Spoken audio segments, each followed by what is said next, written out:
here in our midst, Honorable Alex Segbefia, who is a lawyer by profession and a politician. And I think most of you viewing this particular live stream knows who Honorable Alex Segbefia is. So what I'm going to do now is I will just ask Honorable the reason why Honorable is in Finland, because I believe today is the first time that Honorable has actually visited Finland, or maybe the Nordic countries or the Scandinavian countries. And Honorable didn't mind any words by choosing Helsinki as his first point of entry. Welcome to Finland, Honorable. Thank you very much, and good evening to you and to your viewers and listeners. It is my pleasure, and a great one at that, to be in Helsinki. Yes. And in Finland. And yes, it's actually true that we haven't actually visited directly any of the Nordic countries for the purposes of NDC as a party. As Director of International Relations, it behoves upon me, after all that the Nordic has done to date, that at least I took the opportunity to actually pay a visit before we get into the heat of the elections and meet up with my brothers and sisters in the Nordic. And truth be said, it was right that I start in Finland. Okay. And I have no regrets. I've had a very resounding, warm welcome. I've been encouraged by the enthusiasm and the numbers. I've been encouraged by the amount of dedication and the hope that surrounds the people and supporters of the NDC in Finland. I want to encourage them and tell them that, and I did in our meeting that we've just held, that the future is bright, but we need all hands to the pump. And I'm clear in my mind that the NDC can make very great strides in the lives of the people of Ghana when we come to power in 2025 and beyond. But we must first win the election. We have no room for complacency. We know the level of the enemy that we are dealing with. And for that reason, we have to be very vigilant, more so than ever, to ensure. And the diaspora has a part to play in this. All right. That's one of the reasons. I think your conclusion part has actually given me a question that I already had in mind with you. As Ghanaians in the diaspora, what role do you actually think we should play in making sure that NDC comes to power, or in shaping Ghana? Let's put in that perspective. Ghana first and then NDC coming back to power. For me, it's a symbiotic relation. You have a lot of talents, a lot of ideas, a lot of innovation that you can bring to Ghana, and vice versa, Ghana can teach you a lot, because you have to understand the setting that we work under and the conditions in order for you to then come up with the ideas that you need. But one of the beauties of the diaspora is that you are self-reliant, most of you. Okay. And so you are not susceptible to influences from anyone or any, for that matter, even within the party. So you tend to speak your mind. Mm-hmm. And that is useful because it helps us to look at what we are doing in a different way and perspective, and helps us to be able to grow from strength to strength. I think that if you ask the direct question, in this election, the diaspora has a lot to contribute. Okay. It has a lot to contribute in the election itself. It has a lot to contribute if they adopt constituencies, or for that matter, adopt branches. It has a lot to do when it's you all phone into your different family members and relatives and friends and indicate to them why they should vote for the NDC. Okay. And you actually feel it directly, because you see, in the past where you could send 50 Ghana cedis, euro, and get away with it for a month, mm-hmm.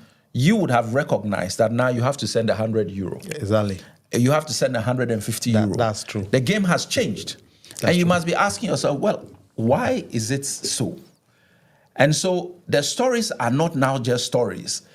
It's affecting your own pockets directly in terms of what is happening in Ghana. That's true. So you now have a direct interest.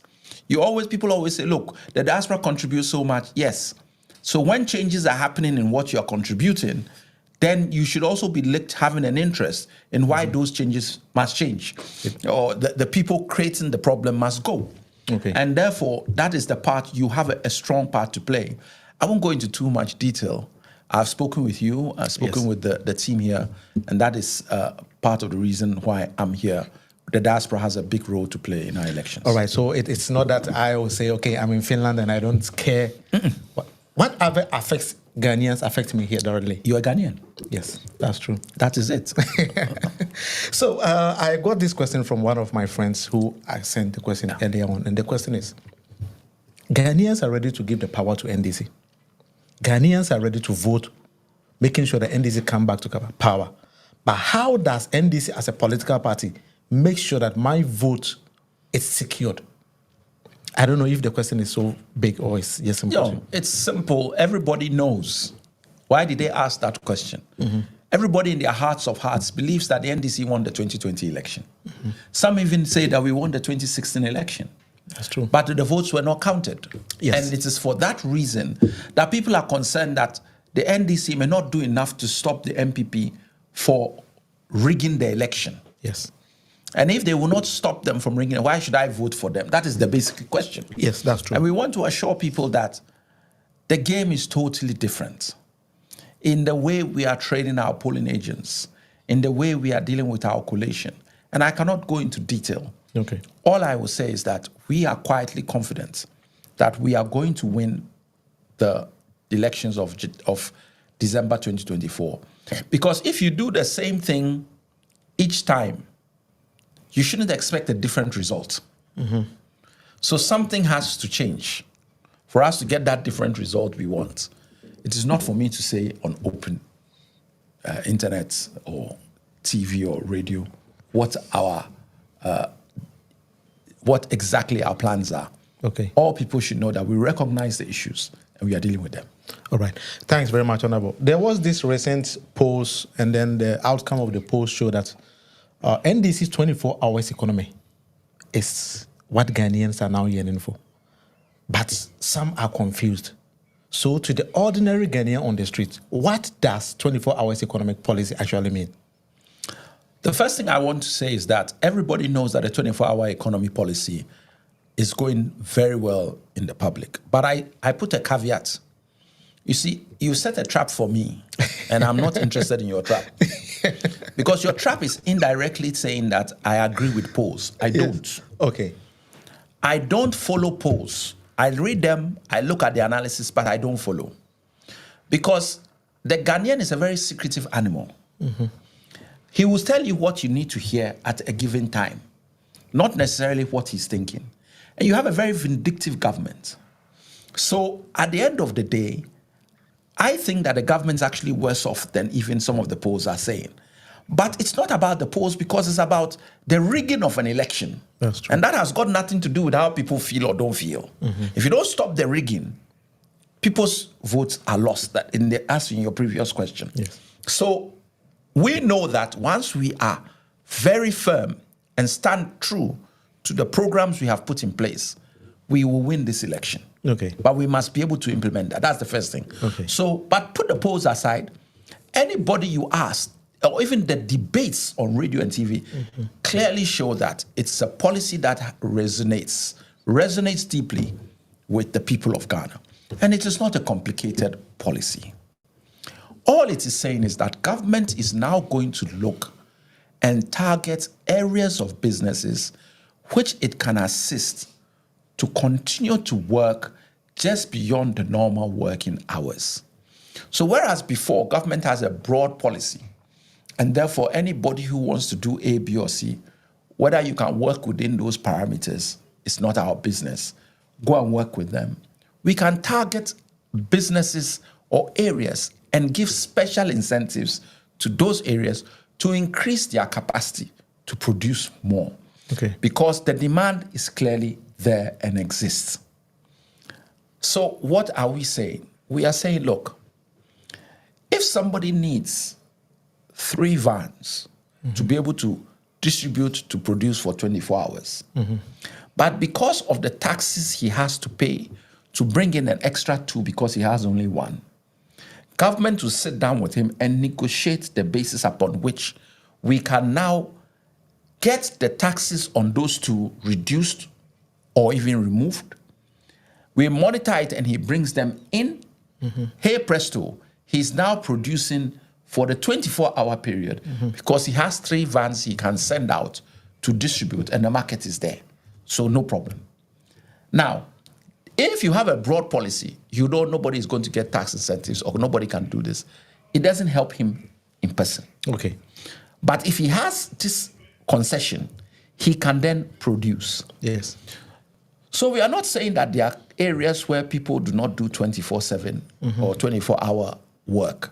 We are saying that if we target it and put policies in place as a government direct incentive, then people will now be interested in pushing it. So if we say, look, why don't you produce? You say, oh, look, at the rate of the cost of electricity, if I continue right for the next 12 hours of the night, into the evening, into the night, it's not cost effective because of the cost of electricity.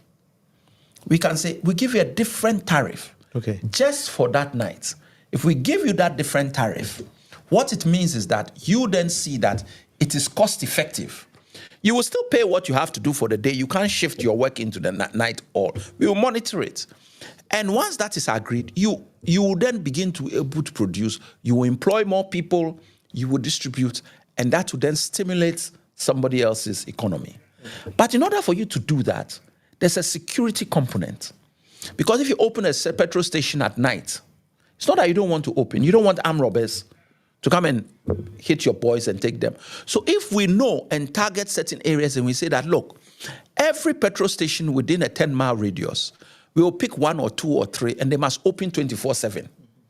But in order for them to do it, they are not looking for anything. They don't want electricity. But they just want that nobody should come and rob their people. Okay. So you have security patrols that go to those areas constantly during that period. They're happy to open. Okay. That is the 24-hour economy. Looking at ways in which you can encourage business to open for 24 hours. Right. And they differ from business to business. All right, let's watch this particular video and then you give me some answer. I ask you a particular question. Sure. John Mahama says he has a new idea. And what is the new idea? He says he wants a 24-hour economy. 24-hour economy. He doesn't even understand that policy. Today in Ghana, our hospitals work 24 hours. Our electricity company works 24 hours. Our water company works 24 hours. Our phone companies work 24 hours. Miniature bars work 24 hours. Isn't it? Today, because of digitalization, the banks, you can transfer money 24 hours. You can... All right, Honorable. So what Alhaji Dr. Mahmoud Bawumia is saying that NDC and John Mahama do not even understand their own economic policy of the 24 hours economic policy because it exists already. Do you agree with this particular statement?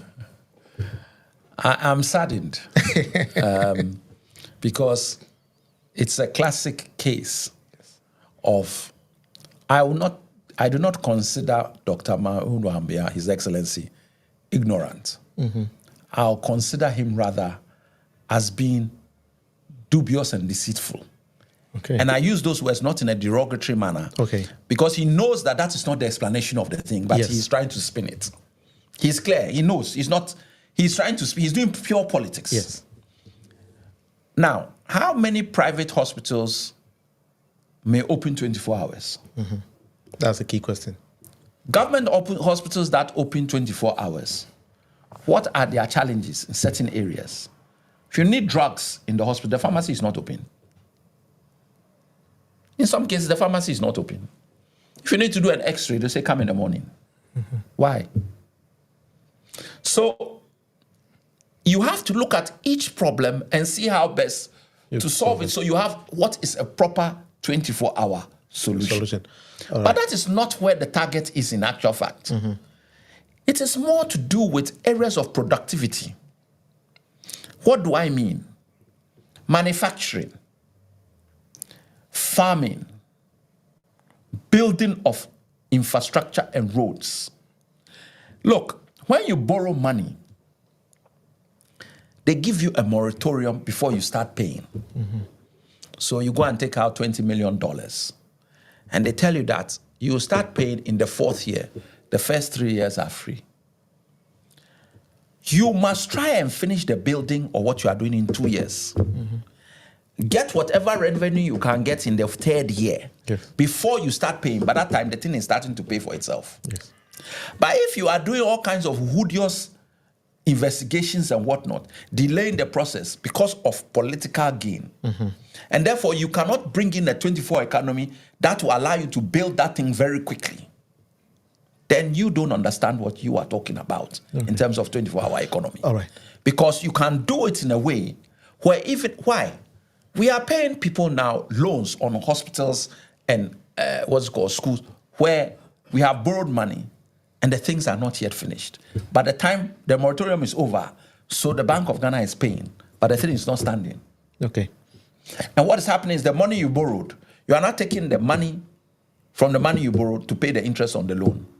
So when the time comes for you to finish the building, there's no money. Mm-hmm. Now you have to go and borrow again to finish the building.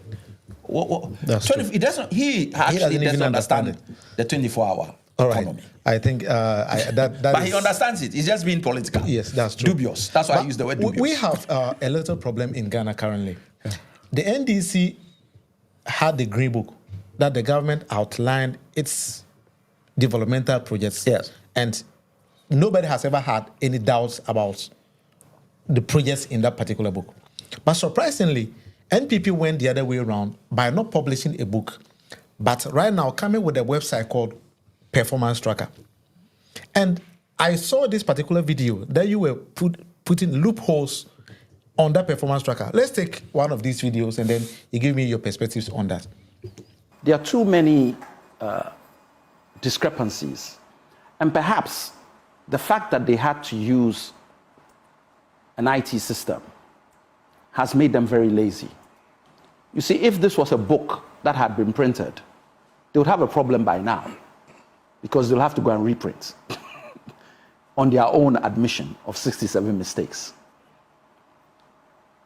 Therefore, when you do it this way, sometimes you've got to actually pin it down, and it makes you lazy in the way you put out information.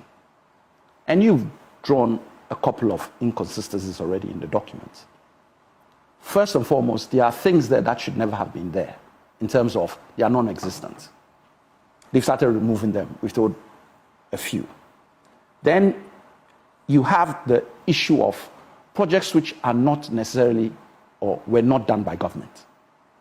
They're done by NGOs, private companies, schools, alumni, all in the tracker. These are not government projects and didn't cost the government a dime. Then you have things which he sees as commendable, but we think are just too petty.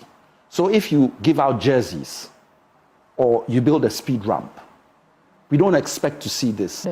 Check the tracker. So when you look at all those things, you then realize that the document, to answer your question, sways towards more politics than governance. And then the omissions. You don't have major issues or some issues in there. So, but even on infrastructure, the biggest omission is the cathedral. Where is it? Well, the cathedral was advertised as a project, not a government project. Forget the advertisement. It's government money. All right, Honorable. So the question I want to ask you, I think is how has governance in Ghana turned into jokes? It seems like governments do not even respect the ordinary Ghanaian who gives them the mandate and the power to rule them. How did we get here? We are in a bad place. Okay. As a country, our democracy has gone back over 30 years. The kind of politics we practice now has no level of finesse that is required at a certain level. You'll expect people at a certain level to behave in a particular way. But people are behaving as if everybody in Ghana is stupid. Yes, that's true. And we don't know or don't understand anything. And they speak with bravado, as if they are right and everybody else who thinks differently is wrong.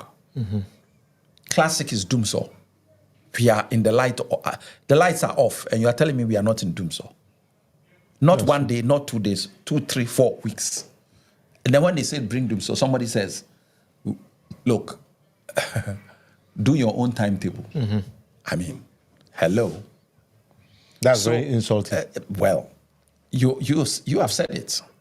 It just shows that the MPP must leave office sooner rather than later. And it seems like they're ready for that.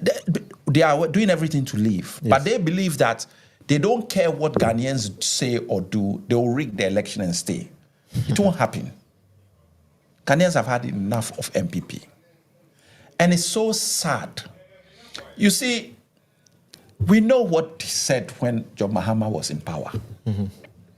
In fact, John Mahama is now Ng Gabriel. Exactly, that's true. Because if you look at what they said and what they have done, as opposed to what John Mahama said, what he did, there is absolutely no comparison. The footsteps of John Mahama, forgive me, but Nana no can't walk in it. No. She just forgets. It's not possible. Look, people don't have an understanding of the kind of money MPP have had to develop our country. You have to understand that Kufuor never had any oil money, even though it was discovered during his period, after the work that Chachichikata them had done. Then mills came and they began to try and pump some oil. A valve went off during Mahama's time. So the maximum threshold we should be getting, we were not getting. They managed to change the valve, deal with the oil gauging. So about 6 months before we left office was the first time that we were getting the full, my understanding, I stand to be corrected, the full oil that we required.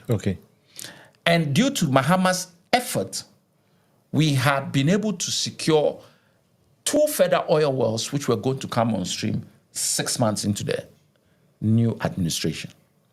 So when we lost office, not only was there a full oil well working, we now added 2 extra within 6 months or 7 months. So we have 3 oil wells that have been working for the last 7 years.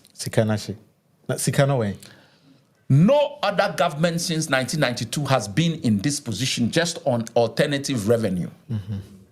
Gold prices are at one of the highest ever.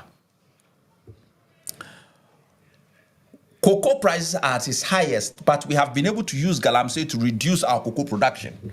Under NDC, when we were living on, we were about 800,000 tons. At the peak, we were 900,000 tons, almost 1 million tons of cocoa production. Now we are, this year, I believe it's going to be 450,000. It just went down. You ask yourself, all this money that you inherited, you went on top of that, you have collateralized the Get Fund money, along with another fund. When we got COVID, you were able to generate another 3 billion in 2020. Instead of you to use it to help Ghana, you went to use it for election. Your MPs even said they shed money. Yes. So you went Eurobond, you have taken 3 billion, 3 billion, 3 billion. In that space of time of you have borrowed 12 million. Plus the oil revenue I've spoken about, plus gold prices, plus cocoa prices, because it's you that denigrated it, but you were getting revenue from it. That's true. Plus, when we got COVID, they gave you another 3 billion. Where's the money? Sikanashi. I mean, you don't need to be a rocket scientist to work out that They are very bad managers, and they don't have a clue of governance.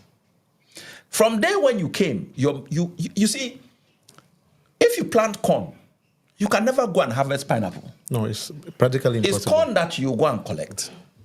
From the day Ghanaians saw him go and do 125 million ministers, we should have known what we were in for.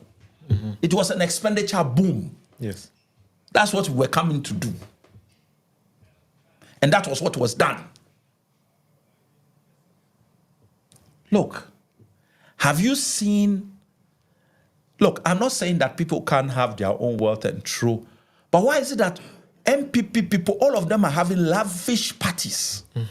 All of them, when somebody hits not 60 or not 70, 40, A big party. 45, if you see the swag, I bow.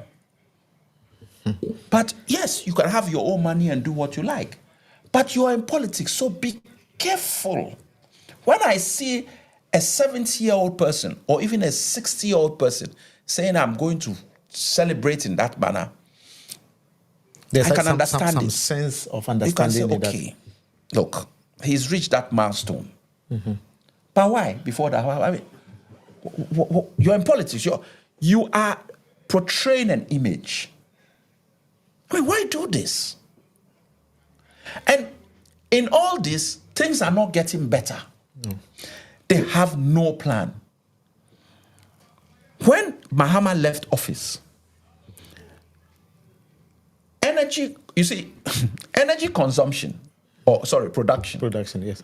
was in the region of 5,000 megawatts on paper. Because the plants have their maximums. It comes to about 5,000. But because no plant works at 100%, the total production was about 4,700 megawatts. Peak production for Ghana now is 3,700 megawatts. Now, they are telling us that from the power plants, Akosombo is at full steam. Yes. Bui is at full because we have got spillage. The water is pumping, no problem. That's true. We don't have water problem like Kufuor's time and Mahama's time. There's no water problem. We have over water. You understand? Yes. So the turbines are generating their electricity. Yes. So even at hydro at its highest, which is the cheapest form of electricity, we are only able to produce 330 megawatts. And our peak is 3,700. So we already have a shortfall of 400. Yes. Before you start talking. That shortfall of 400. Why? When you have capacity of 4,700. So why aren't the other plants pumping? You say, oh, there were some generation plants creating problem. Okay. ECGS came out and said, we have fixed them all. So why are people still in doomsday? Meaning it's financial. That's all. Nasikan way. Yo.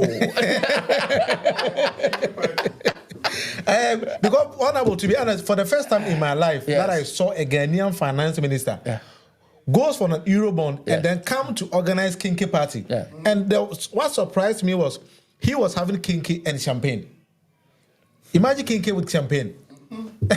He should have at least helped us and give us aliyah. We would have taken it more. All right.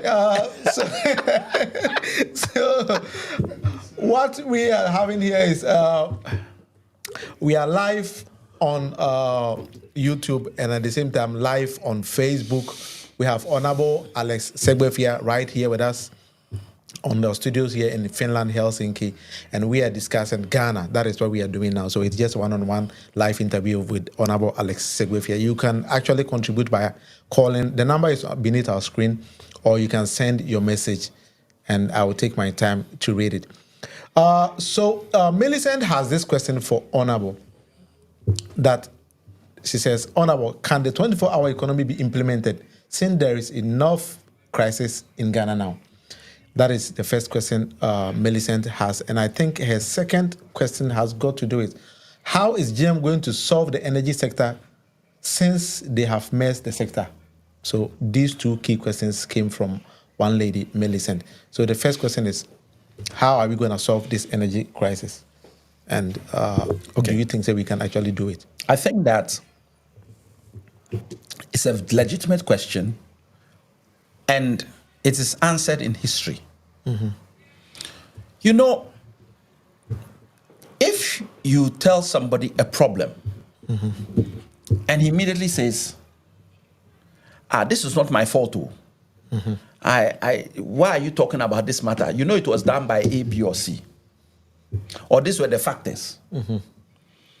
If you tell somebody there's this problem and he says, oh, minye nyame.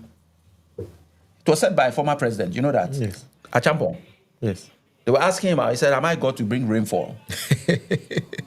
In his frustration. When it was not raining.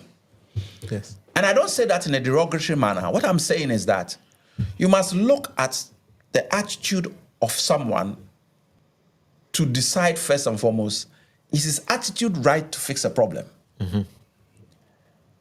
The man came and inherited Dumsor. When Dumsor came, I never heard John Mahama running around saying, oh, you know, this is not my problem. I'll see what I can do. All he said is, we have a problem. It's an energy crisis in Ghana. I will fix it. That is the first signal why you should know you will solve this problem. That for me is the first signal to let you know that he is the best person to come and solve the problem, because he is not looking for excuses, but a solution. Look, when you put yourself forward as a president, do you know what you have actually said? You have said that I'm come to solve all problems of Ghanaians. There is no credit in your job. Yours is you're a problem solver. Yes. That is your job. A problem comes, you solve. A problem because that's all that is going to come. That is why you were voted. That if you are doing it properly. That is why you have come. You're coming to serve. And your service is to solve problems. So when a problem comes, you have no business. You can explain the reasons for it, but you must assure people that you have solutions. I'll solve it. Yes. That's the first. The second step is, have you demonstrated that you can solve? What's the answer to that for John Mahama? 100% yes. Because he solved Dumsor. Even chairman all agreed. And when it came to Baumia and he had to swallow his saliva, John Mahama said that if you do what you are supposed to do, they don't have to give you credit. Have you heard it? Yes. Which means that he accepts that the man solved it, but it's his job. So why is he clapping about it? But he wants us to clap for him for digitalization that he didn't bring. But if it's not your job, why are you asking anybody to clap for you? And you didn't bring it. It was brought by John Mahama. That's true. So, you know, they are confused. But the reason and the question that our sister has asked is a legitimate one. And I'm giving you good reason why the man will solve Ghana's problems and lay the foundation that Ghana needs for us to begin to climb this ladder again and move us from this quagmire, or what's it called? Downward pit that we have started digging for ourselves. All right. I've had a lot on Honorable. Honorable has actually exhausted most of his time here, and I think it's getting late. But we've been joined on our stream by one man from France who wants to actually ask you one question. So, Fred, you have one question to ask. Go ahead with that. Well, thank you, Honorable. And let me say, I'm taking this opportunity to welcome you to Finland through we France and we those in France. I think we have had a chat before when you had a meeting with the France chapter after our inauguration. So I'll say you are welcome. My question is very simple, and it borders on education. You know, per my background, and we can see, or we have been hearing about Jeremy saying that when I come, I'm going to I want to use this word, which is very commonly used, like there will be some kind of changes in the free SHS. Maybe along the line, I will try to remember the particular word. So, yes, review. Thank you very much. Review.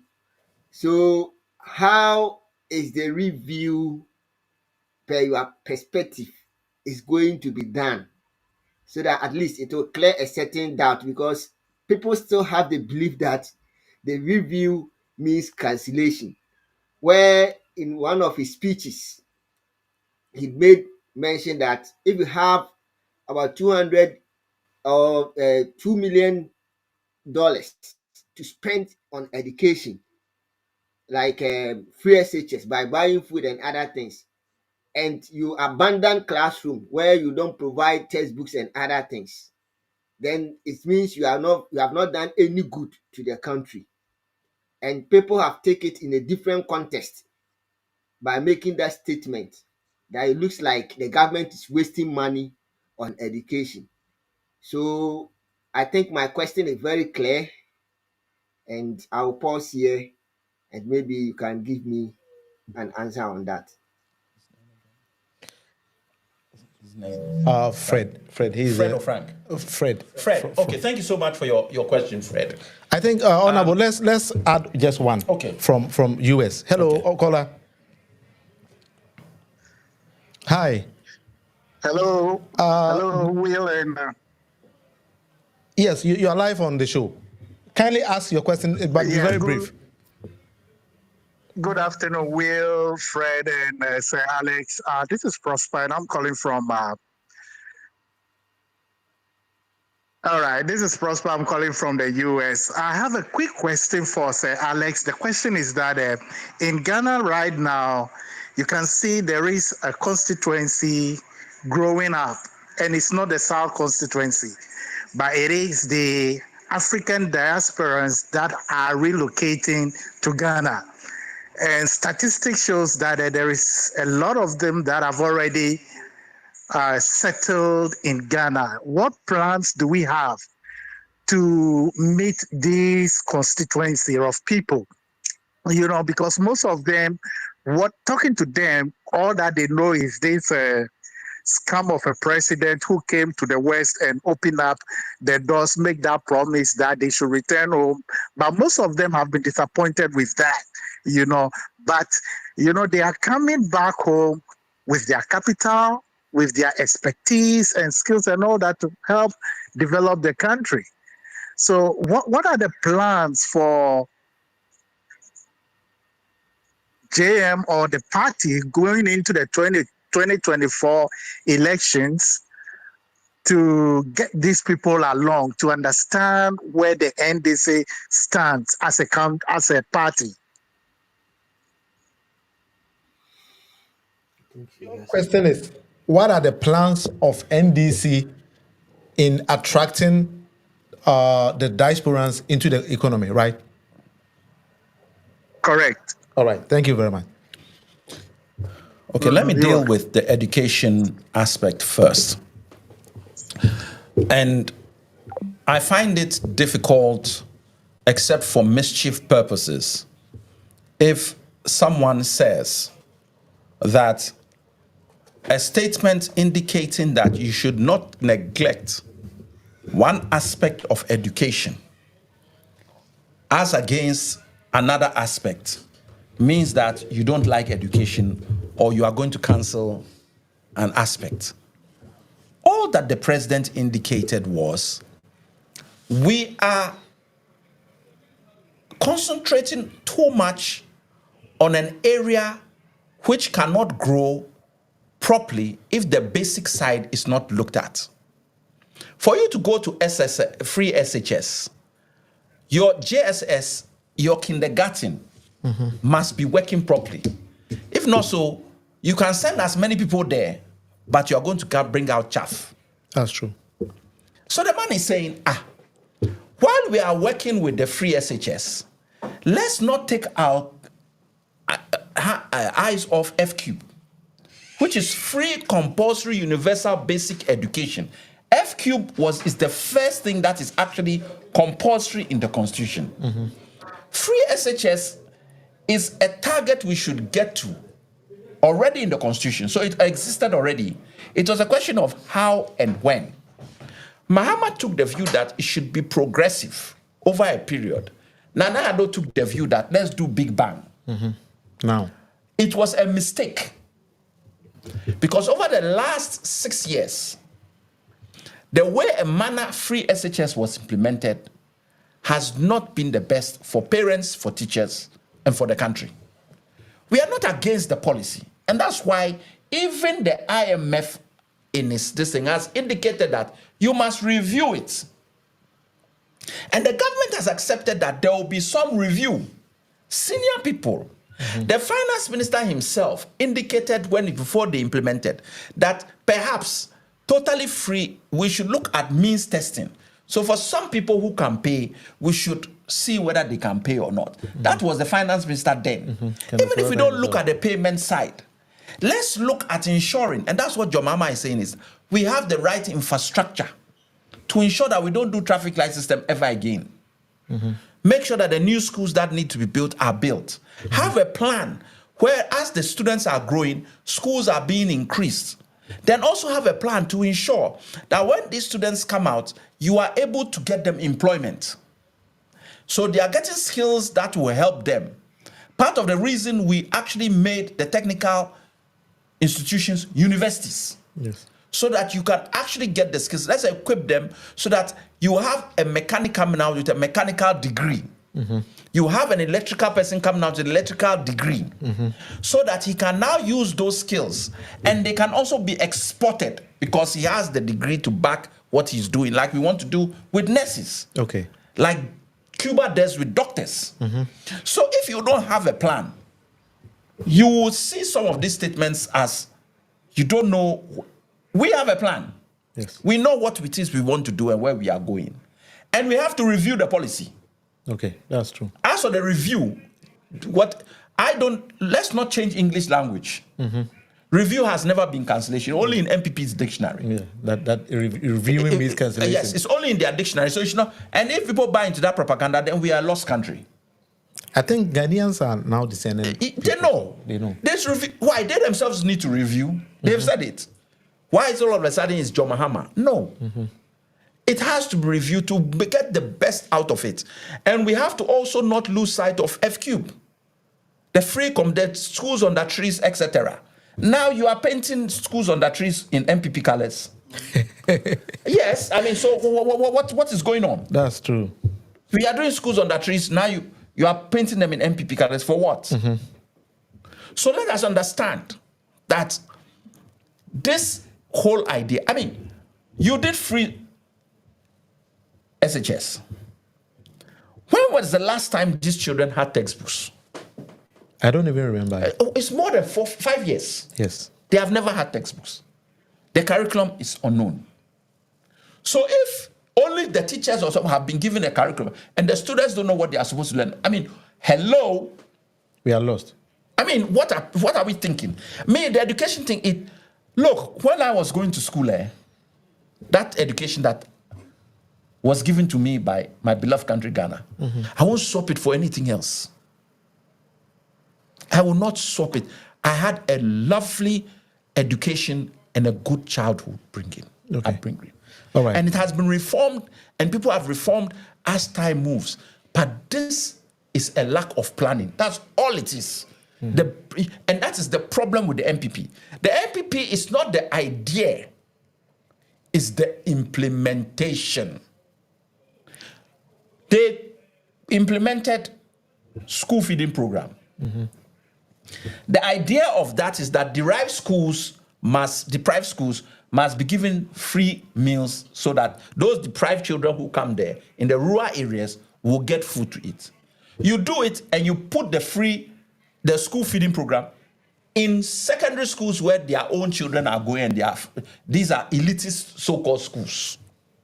So that the people who were giving you the money free, I think it was the Danish government, they pulled out. But by that time, we had just coming into power. Yes. When they pulled out, and when they pulled out, we had already drawn up a scheme of bringing certain schools on board. And the ones that were on board, they couldn't take them off. So we now even had a bigger bill, Professor Mills, to give to schools. Bad, good idea, bad implementation. Yes. And now we can't even pay the people who are preparing the food because it has been widened net has been widened so much that it is impossible to take back from people. But the whole idea is that it was for deprived areas. Those that can afford, let them pay an extra bit of money and they feed their children for them. All right. Thank you very much, Honorable. I think the second question, you didn't let me deal with it. Yes, that was to deal with the homecoming summit. The homecoming, actually, the person didn't. His question is legitimate, but he's actually asked about the economy of Ghana. That's what he said. Mm-hmm. He's not asked it. That's the bottom line. The people have come, they want to have a cost of living, they want to be able to live, enjoy the country, do their business, and be clear what they have to do. Yes. They don't want to have to go through all these issues, bribery, can't register your land properly, this, that, and the other. It's not that it didn't exist before, but everything has now quadrupled. That's true. So everybody is becoming tired. So what the diasporans are complaining about is the way manner living in Ghana has become difficult. Mm-hmm. And that's an economic question. Mm-hmm. And that economic question is down to the MPP. Nana Addo's and Bahomia's government is the worst government Ghana has had in the Fourth Republic. Period. The idea is they steal projects and programs and then they are unable to implement it. Homecoming Summit has been there already. We call it Panafest. It's a good idea. It has been there already, but Rollins actually implemented it. And now they can even get citizenship. They can live. Many of them from Rita Mali and onwards, all of them have moved up. Why are they complaining? Because simple things which are supposed to be simple, in Ghana alone, it is complicated. It is complicated. Nobody gets anything on merit, whom you know. Mm-hmm. It is... Well, all right. So, Honorable, we have one last question for you, and then yes. I will just let you go and rest because Honorable has been with us since morning, and I think he's very tired. So, the last question is: Millicent came back again and asked, "How do we get good governance card, especially Ghanaians living in Europe?" Well, you will have to make links with either through the chapter here. Or in the chapter in the country you are in.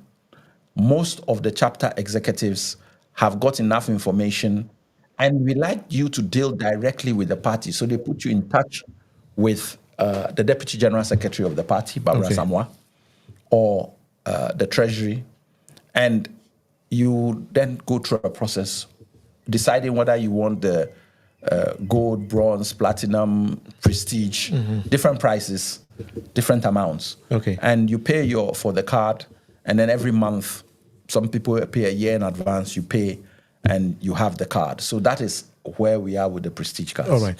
So the last one... Good governance cards. Yes, the last one is from me myself. So maybe we can actually jot it down, then we put it in our manifesto. Something I actually believe the NDC could actually change in education is JM brought the free SHS for day students, and Nanado actually added all the boarding schools. Yeah. I would like to propose or suggest to the NDC that we should actually review the free SHS by adding TVET to the senior secondary schools and then make that one for free. So what I mean by that is one could choose to go to the senior secondary school by actually doing a vocational course as a senior secondary school course. Or you learn to move to the university straight away. As an idea, it's fantastic. Yeah, so have we costed it? Yeah. Yes, Finland is done in Finland here. So it's done in Finland. Yes, they have costed it. Yeah, we have the TVET already. Let me ask you a question. Okay, what taxes do you pay in Finland? A lot. Thank you. You know, when I'm talking about costing, I'm talking in terms of money, the environment that we live in. Okay. Here is a country at the moment. We have declared ourselves bankrupt. So we are not paying any interest on our loans at the moment. Yes. It doesn't mean they have gone away. No. They are waiting for us. Yes. The next NDC. Some of them are going to be paid in 2026, yes. 2027, 2028. So that debt is waiting for you. The capital has not been touched. I'm talking of interest. The capital exists. Ding. So ideas are good. I always now ask, what is the costing? What is the implementation? I believe. So I agree. Yes. We have to increase the basket because that's what you are saying. No, in effect. I am saying we should reduce it. We should reduce the basket by not giving all the senior secondary schools for free, but rather it's political. a part It of is it. politically suicide. I see. Because you see, the moment you take one school off free SHS, Then they'll say, hey, you have cancelled. It's Well, there. well, that's true. And it's in Politically, the that's Constitution. Don't touch it. Okay. Deal, if you want to add to the basket, do it gradually. That's Okay. all. All right. But to say that we should remove it, no. We are problem. not removing everybody's of free SHS is of rejects. Well, I now agree. We will with do you. with it gradually. We will not remove anybody. All right. That's not our policy. It's never going to be. Okay, that's true. And the last one I have is, I asked that question previously, but I use myself as an example. I have been living in Finland and supporting NDC back home financially, materially, everything. In fact, I was the first person who designed a website for Techiman South and then presented it by giving them free laptops, train people to manage these laptops. But when I went down to contest for primaries, nobody knew me. It's like all the resources and everything I've been sending to the constituency executives, they take it, use it for themselves by not even telling the people who is actually behind all these kind of things. Your story is the same as a man who gives his brother all the money to marry a woman for him. When he gets back, the woman is pregnant for his brother. If you want to marry a woman, you must come down and see the woman, and let the woman see you and do what. So that's true. If you haven't done that, I can only commiserate with you. But you don't do some things from a distance in politics. That's true. You must be there. You must be present. Exactly. And you must actually have the ability to monitor or have absolute trust in whoever. If the person disappoints you, you have only yourself to blame. Okay. If the person is good and is always singing your praises, then God has blessed you with a true friend. Okay. Yeah, Rekwaku says good evening. I think he's watching us live from Ghana. Good evening to him. God bless him. So it's been a nice day with Honorable Alex Segbefia in Finland. He actually, he's been very tired. We have actually had the whole meeting with the NDC Finland, the Ghanaian community here. And Can I take this opportunity to actually congratulate the Nordic chapter? Yes. And especially now the Finland branch, which has hosted me. And I want to say it has been a fantastic day. I've loved every moment of it. I'm very elated. NDC is alive everywhere I go. And Finland is no exception. And I want to thank all the NDC families across the diaspora for the support and for what they are all doing for Mother Ghana. May you all live long, and may our good, beloved country grow from strength to strength. NDC, Eyezu. Thank you very much, Honorable. And I think it's been one of the best times having one-on-one with Honorable here. And 1 hour with Munufi is live every day, 5 p.m. Ghana time. We stream 1 hour of our time. So I think we've already almost like 54 minutes, and it's almost like 1 hour. So I thank Honorable very much for having the good time with me here. All right. Thank you very much. And Madam Asebuson, for what we are now here, 1 hour of our time, and then we had a special time with Honorable Alex Segbefia. And we will take our time and then have a lot of discussions about whatever Honorable actually said here, and we take our time to digest it to the Ghanaian population so that you get better understanding of everything that actually happened here. The program is 1 hour with Munufi. My name is William Munufi Amankuna. Thank you very much for your time. I will share in our collective successes and share responsibility for our setbacks, if any.